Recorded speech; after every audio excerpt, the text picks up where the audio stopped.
ট্রেনের অপারেশন নব হলো এটা। আমাদের এখানে সিলেক্টর করতে, তোমার এখানে আছে এটিও, অটোমেটিক ট্রেন অপারেশন। তখন কি হবে, ড্রাইভার শুধুমাত্র যে দরজা বন্ধ করবে আর চালু করবে, এটি হবে হলো টোটালি অটোমেটিক।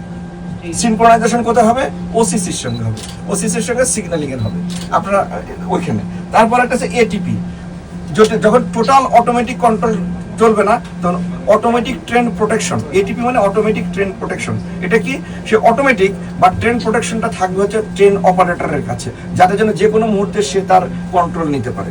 আর একটা আছে যেমন ধরেন যে ওই এটিপি কাট আউট মোড, আমার কারেন্ট চলে গেল, যে কোনো ট্রাকশন মোটর আমার ডিস্টার্ব করছে, তখন কি করব, আমি তো এটা রেস্ট্রিক্টেড মোড, ট্রেন নিয়ে আসতে হবে, ট্রেনকে তো নিয়ে আসতে হবে, সেক্ষেত্রে আমার এই ট্রেনটা আমরা এই এটিপি কাট আউট মোডে নিয়ে চলে আসি। আর একটা হচ্ছে ওয়াশ মোড, যেটা বললাম যে আপনি যে আমার যে ওয়াশ প্ল্যান্টে আসবে সেটির কিলোমিটার হবে 5 কিলোমিটারের লেসে, 3 to 5 কিলোমিটার, এটা কন্ট্রোল করে অটোমেটিক্যালি সে চলে আসবে ট্রেনটা। এটি হলো আমাদের জন্য চ্যালেঞ্জ, যে গতিটা রাখা, এটা অটোমেটিক্যালি এবং ফ্লো হয়, ডিটারজেন্ট ফ্লো হয়, আউটসাইড ক্লিন হয়ে যায়, তারপরে হয়ে আমরা এখানে আসি এক্সটেরিয়র ট্রেনগুলো।